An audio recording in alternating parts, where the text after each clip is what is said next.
మేము ఈ నాటకాన్ని ప్రదర్శిస్తున్నాము. మా నాటకాన్ని చూసి మీరందరూ ఆనందించగలరని అనుకుంటున్నాను. నా పేరు కెనిషా. నేను 8వ తరగతిలో చదువుతున్నాను. నేను తల్లి పాత్ర పోషిస్తున్నాను. అందరికీ నమస్కారం. నా పేరు హాసిని. నేను 8వ తరగతిలో చదువుతున్నాను. ఈరోజు నేను నాన్న పాత్ర పోషిస్తున్నాను. అందరికీ నమస్కారం. నా పేరు పి వర్షిత. నేను 8వ తరగతిలో చదువుతున్నాను. నేను నాన్న పాత్ర పోషిస్తున్నాను, అన్నయ్య పాత్ర పోషిస్తున్నాను. అందరికీ నమస్కారం. నా పేరు ఎం శ్రీనిధి. నేను 8వ తరగతిలో చదువుతున్నాను. నేను కూతురు పాత్ర పోషిస్తున్నాను. ఏమండి, కాఫీ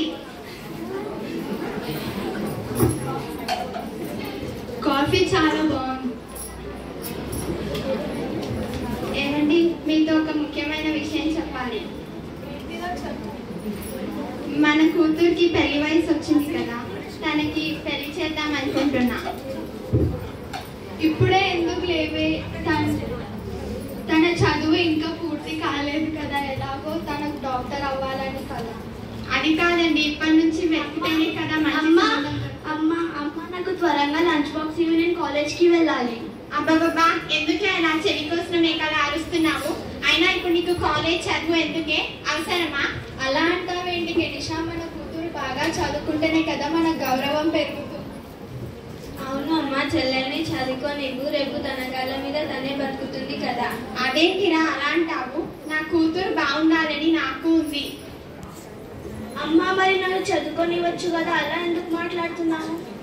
అది కాదే, ఇప్పుడు నువ్వు చదువుకుంటే నీలాగా చదువుకున్న అబ్బాయిని వెతకడం కష్టం అవుతుంది. పెళ్లికి తర్వాత ముందు తన చదువు ఇంకా తన భవిష్యత్తు ముఖ్యం కెనిషా. ఎందుకు అమ్మ అలా మాట్లాడుతున్నావు? చెల్లెలు చదువుకుంటే తను బాగుంటుంది, దాని భవిష్యత్తు కూడా బాగుంటుంది కదా. నేను ఇలా మాట్లాడకపోతే తర్వాత బాధపడాల్సింది మన కుటుంబమేరా. ఎందుకంటే ఇప్పుడు తను చదువుకుంటే తనకి సంబంధం వెతకడం, అలాగే వరకట్నం ఇవ్వడం రెండూ కష్టమే. అమ్మ, మరి పెద్దమ్మ వాళ్ళ కూతురు అరుణక్క ఇప్పుడు బాగా చదివి ఒక పెద్ద ప్రభుత్వ అధికారి. నన్ను కూడా అలాగే చదువుకోనివ్వచ్చు కదా, అలా ఎందుకు మాట్లాడుతున్నావు?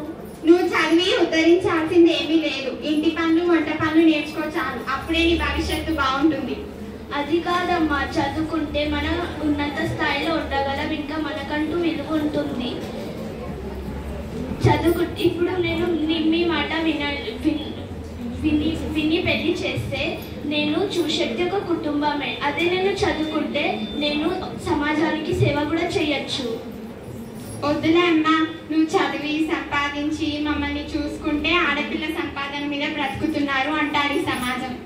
లేదమ్మా, నేను చదువుకుంటా, నేను పెళ్లి చేసుకోను. నాన్న చెప్పు నాన్న.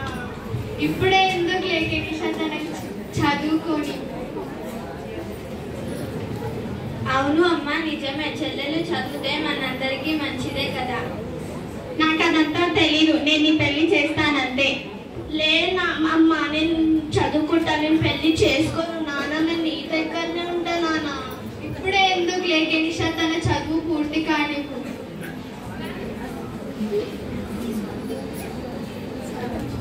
మరి అన్నానికి చదువుకొని ఇస్తుంది కదా, నాకెందుకు అట్లా చేస్తున్నావు అమ్మా?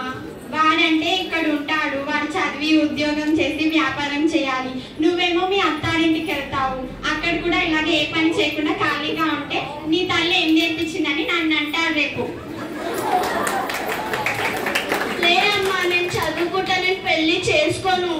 చదువు గిరువులు ఏం లేదు. నేను నీ అమ్మని, నేను చెప్పినట్టే వినాలి. అమ్మ, దయచేసి ఒప్పుకో కదా అమ్మా. ఒప్పుకో కెనిషా, ఒప్పుకో అమ్మా. అమ్మ ప్లీజ్ ఒప్పుకో కదా. సరే, ఒప్పుకుంటున్నానమ్మా. నన్ను క్షమించు బంగారు తల్లి. మా అమ్మ నాన్న నన్ను చదివించలేదు, అందుకే నాకు చదువు విలువ తెలీదు. కానీ ఇప్పుడు నువ్వు స్వేచ్ఛగా చదువుకోవచ్చు. అలాగే నీకు నచ్చిన ఉద్యోగం చేసి నువ్వు స్థిరపడ్డప్పుడే నీ పెళ్లి చేస్తాను. మీరు నాలాగే ఇప్పుడైనా నా మాట విన్నందుకు నీకు చాలా చాలా ధన్యవాదాలమ్మా. మీరు నాలాగే ఇదే తప్పు చేస్తున్నారా? అయితే చేయకండి. చదువు అందరికీ చాలా ముఖ్యం. దాంతో తలరాత మార్చుకోవచ్చు. అందుకే చదువుకునే వాళ్ళని ప్రోత్సహించాలి. మనం మన పిల్లలకు ఆస్తులు అంతస్తులు ఎన్ని ఇచ్చినా సరే అవి చివరి వరకు ఉండవు. కానీ మనం మన పిల్లలకు ఇచ్చే సంస్కారం, చదువు వారిని చివరి వరకు ధర్మ మార్గంలో నడిపిస్తాయి. కాబట్టి విజ్ఞాన